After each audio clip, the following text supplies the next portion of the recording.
사무엘상 18장 6절부터 12절까지 말씀입니다. 우리 이제 하나님의 말씀을 함께 받들어 읽겠습니다. 무리가 돌아올 때 곧 다윗이 블레셋 사람을 죽이고 돌아올 때에 여인들이 이스라엘 모든 성읍에서 나와서 노래하며 춤추고 소고와 경새를 가지고 왕 사울을 환영하는데 여인들이 뛰놀며 노래하여 이르되 사울이 죽인 자는 천천히요 다윗은 만만히로다 한지라. 사울이 그 말에 불쾌하여 심히 노하여 이르되 다윗에게는 만만을 돌리고 내게는 천천만 돌리니 그가 더 얻을 것이 나라 말고 무엇이냐 하고 그날 후로 사울이 다윗을 주목하였더라. 그 이튿날 하나님께서 부리시는 악령이 사울에게 힘있게 내림에 그가 집 안에서 정신없이 떠들어대므로 다윗이 평일과 같이 손으로 수금을 타는데 그때에 사울의 손에 창이 있는지라. 그가 스스로 이르기를 내가 다윗을 벽에 박으리라 하고 사울이 그 창을 던졌으나 다윗이 그의 앞에서 2번 피하였더라. 여호와께서 사울을 떠나 다윗과 함께 계심으로 사울이 그를 두려워한지라. 아멘. 우리가 누군가를 향해서 이제 사람이 참 그릇이 작다, 또 사람이 그릇이 참 크다라고 말하곤 하죠. 성경에도 보시면 사람을 그릇에 비유하는 구절들이 제법 많이 있습니다. 그 가운데 세 구절만 보면요. 로마서 9장 21절에 보시면 토기장이가 진흙 한 덩이로 하나는 기이 쓸 그릇을 하나는 천이 쓸 그릇을 만들 권한이 없느냐. 그리고 고린도후서 4장 7절에도 우리가 이 보배를 질그릇에 가졌으니 이는 심히 큰 능력은 하나님께 있다. 여기서 보배라는 것은 복음, 예수 그리스도고요. 질그릇은 바로 우리 사람을 이야기합니다.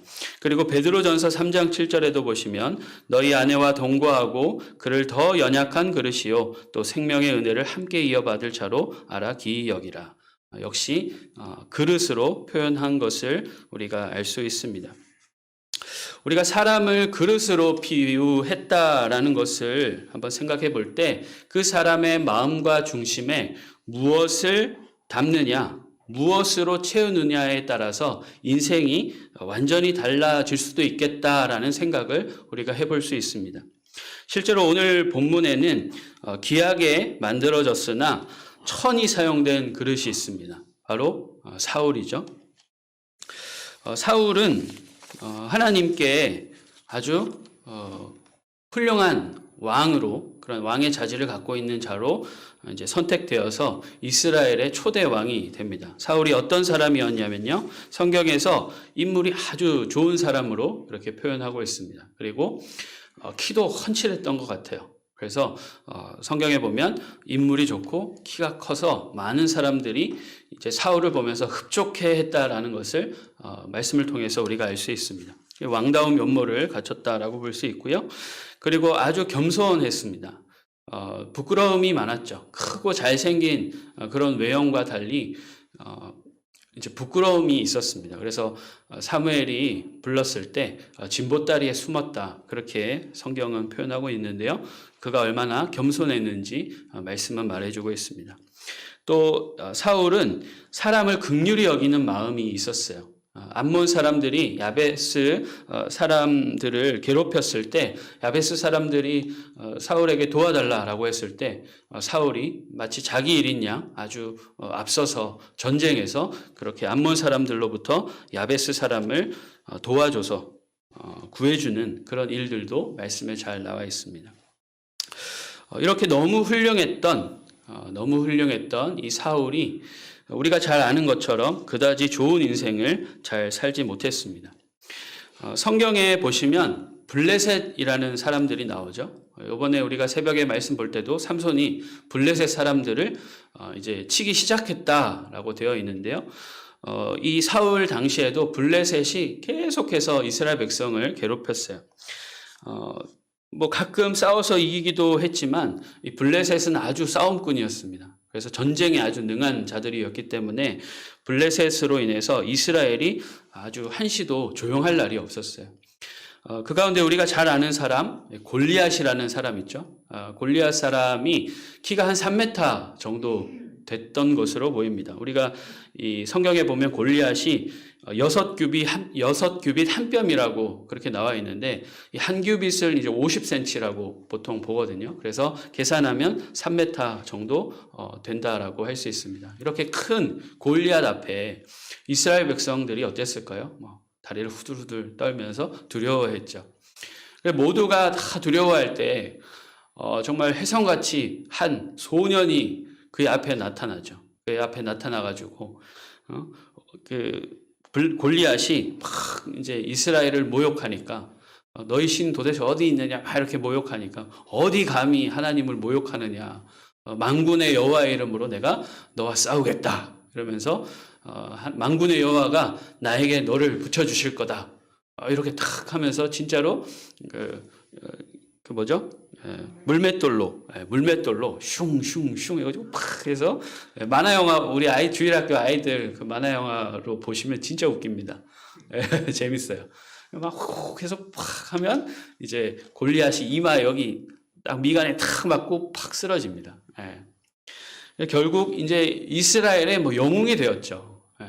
그 사울이 자기 군복을, 갑옷을 줬는데 그게 너무 크고 맞지 않아서 이거 안 하고 자기가 평소에 광야에서 자기 짐승들을 그렇게 칠 때 사용했던, 그래서 사자와 아주 그런 맹수들을 물리쳤던 그 익숙한 물맷돌로 골리앗을 완전히 단숨에 무너뜨립니다.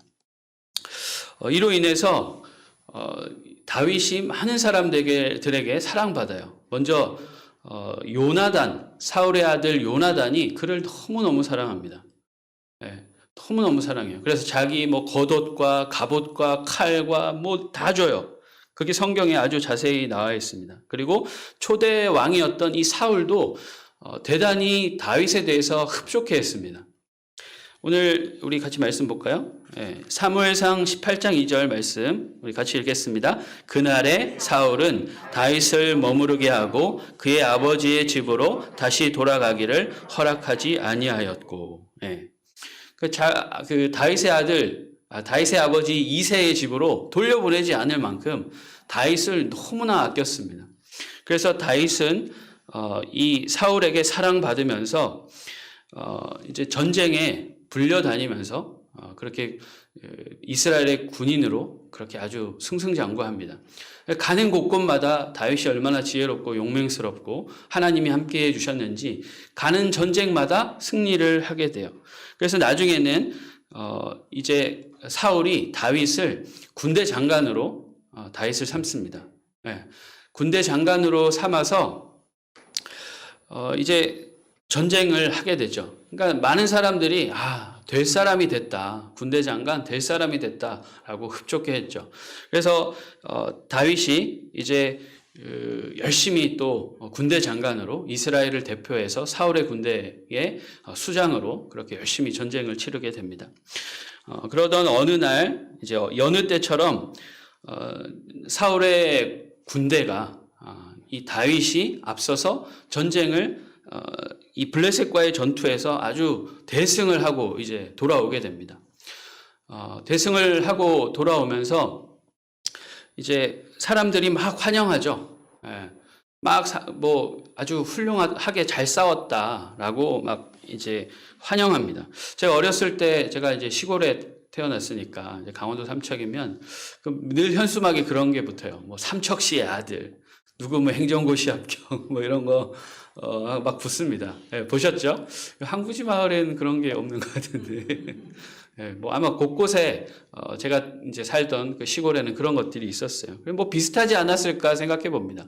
막 101번째 블레셋과의 전투에서 사울 군대가 승리하고 오는 것 경축 막 이러면서 곳곳에 이제 퍼레이드를 하고, 이제 유럽에는 이런 문화들이 지금도 있어서 어떤 축구 리그 팀이 우승하면 막 퍼레이드를 하더라고요. 비슷하지 않나, 여기서부터 시작되지 않았나 그런 생각을 해봅니다.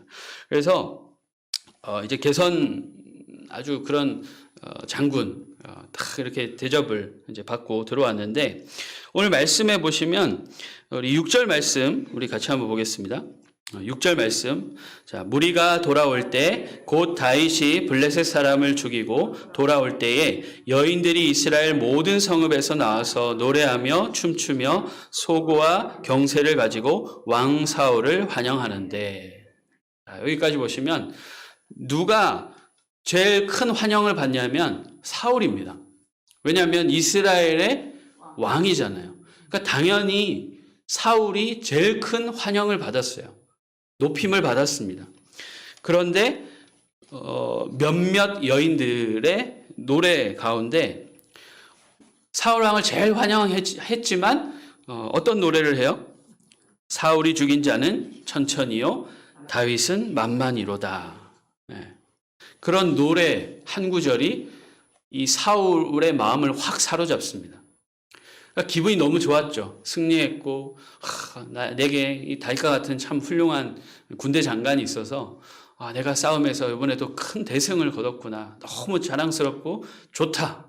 아주 기뻤습니다. 근데 수많은 자기를 환영하고 높이는 그런 소리 가운데 딱 한마디, 사울이 죽인 자는 천천히요, 다윗은 만만이로다. 이 한마디가 완전히 사울을 확 올감했어요. 그래서 어떻게 되느냐? 사울이 이때부터 이제 더 이상 행복하지 않았습니다. 행복하지 않았고 자기가 왕으로서 가장 큰 높임과 칭찬을 받았어야 하는데 그것이 온전히 자기에게 돌아오지 않음을 생각하면서 서운한 마음이 들었고 이제 분노하게 되었습니다. 이것을 우리는 이제 자기 연민에 빠졌다 이런 표현을 씁니다. 자기 연민에 빠졌다. 자기 연민을 정의하면 이렇습니다. 자기 자신에 대해 애처롭게 여기는 느낌. 이게 자기 연민이에요. 사람을 연구하고 그리고 상담하는 전문가들이 자기 연민에 빠진 사람들의 특징을 3가지로 이야기를 하는데요. 우리 같이 한번 보겠습니다. 첫 번째, 합리적 판단이나 사고를 하지 못한다. 두 번째, 남의 말을 절대 듣지 않는다. 셋째, 자신의 생각과 행동을 끝까지 정당화하려고만 한다. 우리의 모습을 한번 들여다보시죠. 내게 이 자기 연민에 빠진 사람들에게서 보이는 특징이 내게 있는가? 오늘 말씀해 보시면 이 사울에게는 이런 자기 연민의 모습이 아주 잘 보입니다. 사무엘상 19장 4절에 요나단이 이렇게 말합니다. 요나단이 그의 아버지 사울에게 다윗을 칭찬하여 이르되 원하건대 왕은 시나 다윗에게 범죄하지 마옵소서. 그는 왕께 득죄하지 아니하였고 그가 왕께 행한 일은 심히 선함이니이다. 팩트잖아요. 사실이잖아요. 이렇게 말했고요. 또 아히멜렉이라는 제사장도 이 다윗에 대해서 사울에게 이렇게 말합니다. 아히멜렉이 왕에게 대답하여 이르되 왕의 모든 신하 중에 다윗같이 충실한 자가 누구인지요? 그는 왕의 사위도 되고 왕의 호위대장도 되고 왕실에서 존귀한 자가 아니니까. 이것도 사실입니다. 그런데 사울이 어떤 반응을 보이냐면요. 사무엘상 20장 30절과 31절 말씀인데요. 사울이 요나단에게 화를 내며 그에게 이르되 패역무도한 계집의 소생아, 내가 이새의 아들을 택한 것이 내 수치와 내 어미의 벌거벗은 수치됨을 내가 어찌 알지 못하랴. 이새의 아들이 땅에 사는 동안은 너와 내 나라가 든든히 서지 못하리라. 그런즉 이제 사람을 보내어 그를 내게로 끌어오라. 그는 죽어야 할지니라 한지라. 또 3상 18장 8절 9절에도 이렇게 말합니다. 사울이 그 말에 불쾌하여 심히 노하여 이르되 다윗에게는 만만을 돌리고 내게는 천천만 돌리니 그가 더 얻을 것이 나라 말고 무엇이냐 하고 그날 후로 사울이 다윗을 주목하였더라. 네. 전형적인 자기 연민에 빠진 모습을 사울이 보이고 있습니다. 사실을 사실로 받아들이지 못하고 판단력이 흐려졌고요. 남의 얘기는 절대 듣지 않고 그냥 자기 생각, 자기의 거짓 망상에 빠져서 그것이 사실이냐 그렇게 살아가는 모습. 우리 사울에게서 그런 모습이 잘 나타나고요. 이러한 자기 연민에 빠져서, 그러니까 다윗은 전혀 사울을 죽일 마음이 없었어요. 왕이 되고 싶은 마음이 없었습니다. 근데 계속 성경에 보시면 계속 그냥 그의 인생의 목적이 다윗을 죽이는 거예요. 계속 죽이려고 쫓아다니죠. 결국 그렇게 하다가 하나님께 이제 버림을 받는 그런 결과를, 비참한 최후를 맞게 된 것입니다. 여러분, 우리는 모두 사회 속에 살아갑니다. 어쩔 수 없이 다른 사람과 스스로가 비교하기도 하고 또 누군가로부터 당하는 그런 위치에 놓이게 돼요. 그죠? 한 사람도 비교당하지 않고 평생을 살 수 있느냐? 절대 그럴 수 없습니다. 우리는 반드시 비교 대상이 되고 누군가를 자기와 비교하게 됩니다. 이 얘기는 곧 뭐냐면요. 우리가 사회 안에서 사회적 존재로 살아간다는 것은 반드시 자기 연민에 빠질 수 있는 위험 요소들이 우리에게 다분하다라는 거예요. 네. 사울 역시도 왕이었고 너무나도 훌륭한 그런 하나님이 선택한 사람이잖아요. 그런 사람임에도 불구하고 사울은 천천히요, 다윗은 만만히로다라는 다른 사람, 타인의 그 비교하는 그 일에 놓이면서 자연스레 자기를 지키지 못하고 자기 연민에 빠졌다라는 것이죠. 자기 연민에 빠져서 삶이 완전히 망가졌습니다. 여러분, 그릇된 자기 연민, 이것은 무엇으로부터 나오는 것일까요? 그릇된 자기 사랑, 자기 연민은 그릇된 자기 사랑이라고 할 수 있습니다. 이 자기 연민의 원인은 뭘까요? 여러 가지 있을 수가 있겠지만 저는 자기 중심성이라고 생각을 합니다. 그릇된 이런 자기 사랑이 결국엔 죄의 본질인 자기 중심성에서부터 시작된다는 거예요. 사람들이 모인 공동체 속에 죄와 불화를 한번 잘 살펴보세요. 자기가 대접받지 못하고 다른 사람이 모든 대접을 받을 때 거기서 불평과 불화 그리고 자기 연민의 이런 상처들이, 싸움들이 다 나타나게 된다라는 거예요. 여러분, 우리는 세상의 중심이 나라는 착각을 늘 하게 됩니다. 왜냐하면 나는 나기 때문에 온 세상에 가장 불쌍한 사람이 나인 것처럼 여겨져요. 아무리 저 사람이 엄청 고난과 어려움에 처한다 할지라도 그것은 내게 그다지 큰 어려움이 아닙니다. 그 사람과 객관적으로 봤을 때 훨씬 작은 고통, 작은 아픔이라고 할지라도, 상처라 할지라도 저 사람 거는 별로 그다지 크게 느끼지 않고요. 작은 나의 상처, 나의 고난이 가장 크게 느껴지는 것이 바로 우리의 사실은 현실적인 거죠. 그것이 다 자기 중심성에서 나온다라는 거예요. 세상에서 가장 불쌍한 사람, 대접받아야 하는데 세상이 알아주지 못하는 바로 나는 너무 불쌍한 사람으로 우리 스스로가 여긴다라는 것입니다.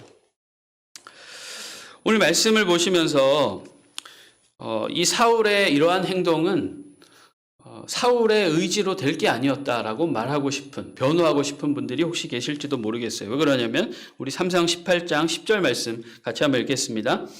그 이튿날 하나님께로서 부리시는 악령이 사람에게 힘있게 내림에, 사울에게 힘있게 내림에 그가 집 안에서 정신없이 떠들어대므로 다윗이 평일과 같이 손으로 수금을 타는데 그때 사울의 손에 창이 있는지라. 제가 오늘 또 다윗을 사울이라고 하고 사울을 다윗으로 하고 그런 잘 분별해서 들으시기 바랍니다. 여러분들이 깨어 계신가 제가 테스트를 하고 있는데 다행히 잘 깨어 계십니다. 이 말씀해 보시면 사울에게 악령이 힘있게 내렸다. 이 말씀 보면서 마치 하나님이 처음부터 사울을 그럴싸하게 시작했다가 망해버리도록 악령을 준비해 주신 것처럼 악령을 하나님께서 이 다윗에게 사울에게 부어주신 것처럼 그렇게 말씀에 보여요.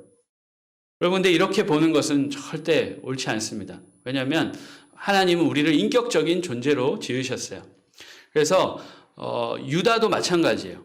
하나님이 예수님께서 그 성경에 보면 태어나지 않았으면 더 좋았을 거다. 그러면서 이 사단이 이제 들어갔다 이런 맥락의 말씀을 하고 있는데 여러분 그렇다고 손치더라도 유다가 처음부터 그렇게 지음받은 존재가 아니라는 거예요.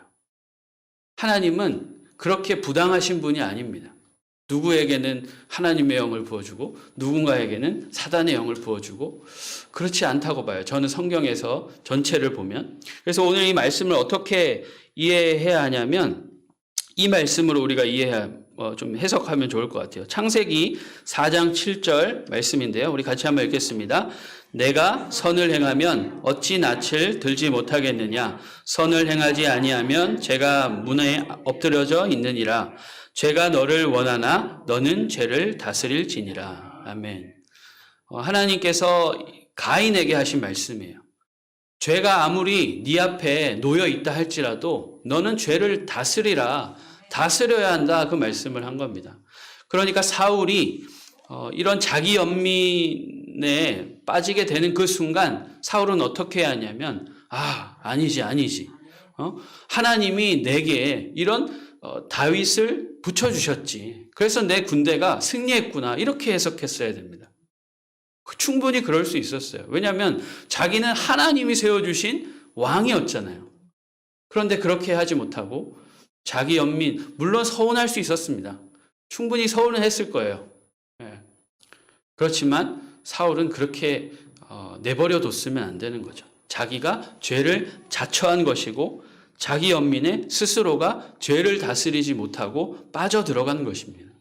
철저히 사울의 책임인 거예요. 그래서 이 본문도 우리가 그렇게 이해하셔야 됩니다. 자기 연민에 자기 스스로가 그것을 이겨내지 못하고 다스리지 못하고 그래서 사단의 악한 영이 완전히 사로잡게 됐다. 이렇게 말씀을 해석하셔야 됩니다. 사울이 방금 제가 말씀드린 것처럼 여인들이 사울은 천천히요 다윗은 만만히로다 했을 때 약간 기분이 상할 수도 있지만 마음을 좀 잘 추스리고 그래도 내가 왕이지. 하나님 날 부르셨지. 그렇게 생각하고 다윗 때문에 참 내가 기쁘다. 다윗에게 선물을 뭘 줄까? 좀 이렇게 바꿔서 생각했다면 결과는 아마 달라졌고 사울은 우리에게 참 성경에서 손에 꼽히는 좋은 왕으로 그렇게 기억될 수 있었을 겁니다. 왜냐하면 사울에게는 너무 좋은 성품들이 있었어요. 아까도 말씀드렸지만 겸손하고 긍휼한 마음이 있었기 때문에 그렇게 살아갈 수 있었는데 자기 연민에 완전히 사로잡히면서 그렇지 못한 인생을 이제 살게 되는 것이죠. 여러분 우리가 자기 연민 반드시 한 번쯤 빠질 수 있는 상황에 놓이게 될 겁니다. 그럴 때 우리가 어떻게 이 자기 연민에서 벗어나야 할까? 첫 번째 두 가지만 제가 좀 말씀을 드리면 첫 번째는 하나님 중심적으로 바라보는 태도를 우리가 가질 때 이 자기 연민에서 벗어날 수 있다라는 거예요. 제가 이전에도 말씀드린 것 같은데요. 제가 30살에 신학교를 갔습니다. 그랬을 때 제 동기들이 22, 23 그리고 많으면 27. 제가 얼마나 열심히 하려고 했겠어요. 공부 아주 열심히 했습니다. 장학금 타려고 나이값 해야지 이러면서 공부도 내가 많이 했는데 잘해야지 하면서 진짜 열심히 했어요. 어떤 과목은 진짜로 좋은 성적을 받았습니다. 근데 아무리 해도 안 되는 거예요. 근데 제 옆에 있는 그때 22살짜리 여자 학생이 있었는데 이 학생은 아빠가 우리 학교 신학교 교수님 딸이었어요. 제가 말씀드렸죠. 이 신학교 교수님 딸이었어요. 그래서 얘는 공부도 별로 안 하는 것 같아요. 맨날 놀러 다니고 그러는데 항상 올 A뿔에 전교 1등, 우리 학년 1등인 거예요. 그래서 맨날 얘는 장학금 타요. 그래서 제가 걔랑 좀 친했거든요. 그래서 야, 너 공부 도대체 어떻게 하느냐 물었더니 자기는 이제 공부를 하면 모르는 거 있으면 바로 아빠한테 물어본다는 거예요. 아빠한테 물어보고 그리고 레포트를 써도 이렇게 레포트를 딱 쓰면 아빠가 보시면 야 이건 이렇게 쓰면 안 되고 이렇게 써야 돼. 다 바로 잡아준다라는 거예요. 그러니까 신학 교수님이 숙제하는 거 아니에요.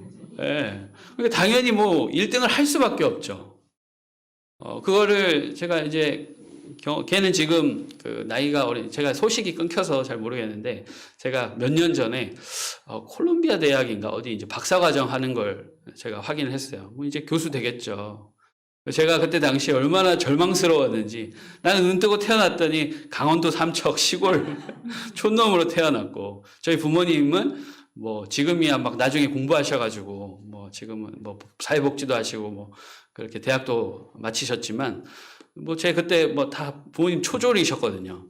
배우지 못한 가정에 부모님 밑에 시골에서 태어났으니 얘는 눈 떴는데 독일인 거예요. 눈 떴는데 독일 말을 이제 하고, 아빠가 교수님이고, 얘는 독일어 원서를 보니 이 학문의 학문의 깊이가 다르겠죠. 예. 그래서 그것 때문에 되게 낙심이 되는 거예요. 하나님, 왜 제 인생이 이렇습니까? 저를 왜 부르셨습니까? 막 이러면서 하나님께 막 불평불만 원망을 막 했어요. 근데 제 마음에 하나님이 어떤 마음을 주시냐면, 걔는 걔고 너는 너다. 걔를 향한 계획이 내게 있고 널 향한 내 계획이 있다. 그렇게 감동을 주시는 거예요. 그래서 그다음부터는 진짜 마음이 달라졌어요. 걔가 어리고 저는 삶에 우여곡절이 많았잖아요. 그러니까 하나님을 붙들고 뭔가 실전 경험, 뭐 하나님 체험한 그런 것들이 있어서 나는 이게 장점이지 하고 걔랑 저를 이제 비교하는 거 이제 딱 멈췄어요. 그러면서 아주 자유롭게 그렇게 잘 그 시간들을 넘어갈 수 있었습니다. 제가 이전에 몸담았던 교회 목사님은 이런 자기 연민에서 벗어나는 거, 비교하는 것에서 벗어나는 거, 그럴 수도 있지, 그렇게 넘기면 된다라는 거예요. 우리 한번 이야기해 볼까요? 그럴 수도 있지. 네. 너는 너고 나는 난데, 이해는 안 되는데, 나라면 그렇게 하지 않을 건데, 너는 너고 나는 나. 그럴 수도 있지. 그렇게 하면 넘어갈 수 있다. 그렇게 말씀하시더라고요. 그래서 우리가 좀 하나님의 시각으로, 큰 시각으로 이런 우리가 맞는 사건들을 바라보고 판단한다면 충분히 우리가 자기 연민에서 빠져나올 수 있다라는 것입니다. 자, 또 다른 하나는 요 빨간 글씨 두 번째 같이 읽어볼까요? 얼마나 큰 하나님의 사랑을 받았는지 기억하는 것. 이것이 우리에게 자기 연민에서 벗어날 수 있습니다. 칼 바르트라는 아주 유명한 신학자가 있어요. 이 사람은 정말 20세기에 신정통주의 아주 알아주는 그런 신학자인데요. 이 사람이 이제 은퇴 강연 때 이제 강연을 다 마치고 이제 학생들과 그런 여러 교수들 앞에서 강연을 딱 마쳤을 때 그 학장님이 이제 질의응답하는 시간이었는데 질문이 많았겠죠. 그래서 충분히 질의응답을 할 수 있었지만 이분이 기력도 이제 약하시고 그리고 시간도 부족해서 학장이라는 분이 이제 이렇게 이야기한 거예요. 여러분, 제가 대표해서 지금 질의응답할 수 있는 시간이 없으니 제가 대표로 질문을 여러분을 대신해서 하겠습니다라고 말하고, 어떤 질문을 했냐면 학장님께서 바르트님, 당신의 신학의 요점, 핵심은 뭔가요? 이렇게 딱 물어보신 거예요. 이분이 저술이 어마어마시하고 논문이 어마무시하거든요. 근데 그거를 핵심 딱 하나를 얘기해달라고 딱 그렇게 질문한 거예요. 얼마나 어려웠을까 생각을 해봅니다. 근데 바르트라는 이분이 눈을 감고 조용히 잠시 생각하더니 노래를 했어요. 찬양을 한 곡 했는데 그것이 오늘 우리가 이따 부를 563장입니다. 예수 사랑하심을 성경에서 배웠네. 요 찬양. 딱 요거를 하면서 본인이 그토록 성경을 연구하고 다 해보니 결국 예수님이, 하나님이 날 사랑하신다라는 것이 내 신학의 핵심이다. 이렇게 얘기한 겁니다. 여러분, 주님이 우리를 얼마나 사랑하셨는지 우리가 기억하면 우리는 자기 연민에서 벗어날 수 있습니다.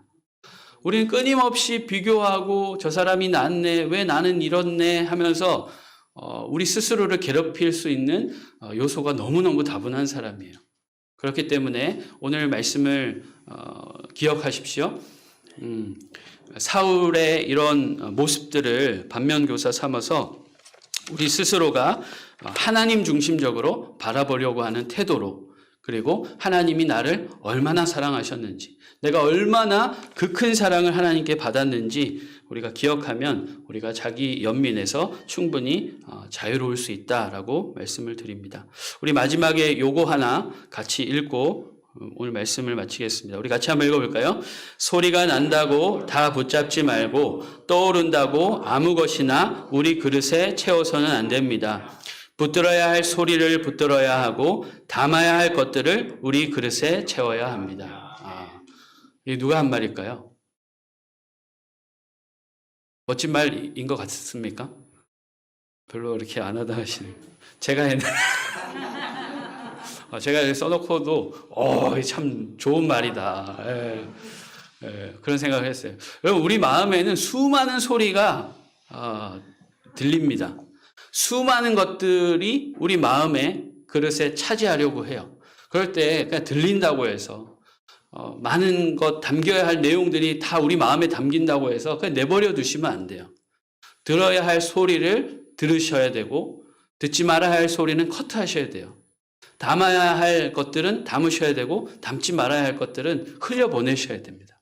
그래야 우리가 자기 연민에서 빠져나올 수 있고 비교하지 않고 주님께서 나에게 주신 만큼 그걸 감사하면서 누리면서 성과 내고 열매 맺으면서 그렇게 살아갈 수 있습니다. 사울과 같은 자기 연민에 빠져서 자신을 망치시는 일이 없기를 바랍니다. 저 여러분 모두가 매일매일 선한 것. 오늘 바르트가 말한 것처럼 이 하나님의 사랑 어디 담겨 있다고요? 성경. 그래서 저 여러분들은 말씀을 너무너무 사랑하셔야 되고 가까이 하셔야 됩니다. 제가 계속 지겹도록 말씀하실 거예요. 누군가는 그 말씀 얘기 좀 그만하세요. 이러면서 나가실 수도 있어요. 그럴지라도 제가 그런 분 계시면 제가 집에 쫓아가서라도 또 강조할 겁니다.